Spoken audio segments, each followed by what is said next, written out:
Horror cinema নিয়ে আমাদের সবসময় অনেক বেশি আগ্রহ কাজ করে। কেউ ভয়ের জন্য ভূত খুঁজে থাকেন, কেউ খোঁজেন রক্ত আর গা শিউরে ওঠার মতো কিছু মুহূর্ত। কিন্তু কখনো কি ভেবে দেখেছেন ভয় তৈরি হতে পারে কেবলমাত্র মানুষের মনের ভেতরের অন্ধকার থেকে? আজ আমরা কথা বলবো তেমনই একটা সিনেমা নিয়ে, যে সিনেমা আপনাকে ভয় দেবার জন্য ভূত নিয়ে আসবে না, উল্টো আপনার সামনে থাকা মানুষটাই আপনার আত্মাকে কাঁপিয়ে দিবে। আমি কথা বলছি ভষ্ট সিনেমার ট্রেলার নিয়ে। কিছুদিন আগে আমরা দেখেছিলাম ভস নামে একটা সিনেমা, খুবই কম বাজেটের কিন্তু গায়ের লোম দাঁড় করে দেবার মতো একটা অভিশপ্ত সিনেমা।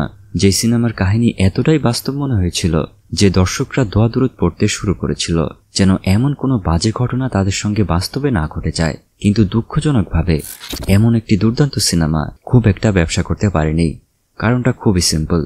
এই সিনেমায় ছিল না নোরা ফাতির কোনো আইটেম সং, ছিল না হেভিওয়েট স্টার। এই সিনেমার পাওয়ার ছিল শুধুমাত্র এর স্ক্রিপ্ট, কিন্তু পিলে চমকে দেওয়ার মতো গল্প আর সকলের দুর্দান্ত অভিনয়। অন্যদিকে এই সিনেমার রিমেক যখন বলিউড বানিয়েছিল, সেটা নাম দেওয়া হয়েছিল শয়তান। সবাইকে অবাক করে দিয়ে এই সিনেমা বক্স অফিসে সফলতার মুখ দেখতে পায়। এবারে আসল কথায় আসা যাক। এবারে চলে এসেছে এই সিনেমার সিকুয়েল ভস 2 এর ট্রেলার। মাত্র 2 মিনিটের ট্রেলার, কিন্তু দর্শকের শরীরে শিহরণ জাগানোর জন্য এটুকুই যথেষ্ট। এবার গল্পে শুধুমাত্র একজনকে বশীকরণ করা হয়নি, উল্টো এক স্কুলের সকল ছাত্রীদেরকে বশীকরণ করা হয়। এমনকি একটা সিনে দেখা যায় স্কুল ভবনের ছাদে লাইন দিয়ে মেয়েরা দাঁড়িয়ে আছে। তাদের এক আঙ্কেল যখনই তাদেরকে হুকুম করবে, সঙ্গে সঙ্গে তারা সকলেই ছাদ থেকে একে একে লাফ দিবে। জাস্ট এই একটা সিনের কথা চিন্তা করেন।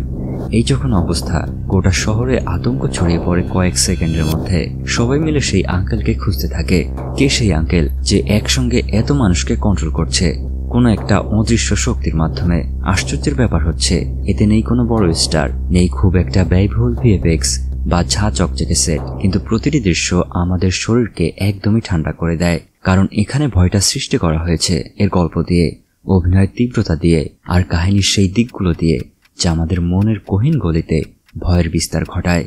ভষ্ট কেবলমাত্র একটি হরর সিনেমা নয়, এটি রিজনাল হরর সিনেমার সাহসিকতার প্রতীক। যেখানে বলিউড ভালো ইনকামের আশায় রেগুলার রিমেক সিনেমা করেই যাচ্ছে, সেখানেই আঞ্চলিক সিনেমা সাহসী, নতুন আর ব্যতিক্রমী কনসেপ্ট নিয়ে প্রতিনিয়তই হাজির হচ্ছে। এ কারণেই অনেকে বলছেন সেই দিন খুব একটা বেশি দূরে নয় যখন আঞ্চলিক ইন্ডাস্ট্রি, গুজরাটি, মারাঠি কিংবা কন্নড় সিনেমা ভারতীয় চলচ্চিত্র জগতের নেতৃস্থানীয় স্থানে চলে আসবে। তো ভষ্ট সিনেমার ট্রেলার প্রমাণ করেছে ভয় পেতে আসলে ভূতের দরকার নেই। যদি গল্প যথেষ্ট শক্তিশালী হয়, তাহলেই তা আপনাকে একটি ঘুমহীন রাত উপহার দিতে পারবে। তো আপনারা কি মনে করছেন ভষ্ট ভারতের হরর সিনেমার ইতিহাসে নতুন এক মাইলফলক স্থাপন করতে পারবে? কমেন্টে আমাদের সঙ্গে আপনার মতামত অবশ্যই জানিয়ে দিবেন। আর আমাদের ভিডিওটি ভালো লেগে থাকলে আপনার বন্ধুদের সঙ্গে অবশ্যই শেয়ার করে দিন। আর আমাদের চ্যানেলে নতুন হয়ে থাকলে প্লিজ সাবস্ক্রাইব করে আমাদেরকে সাপোর্ট করুন।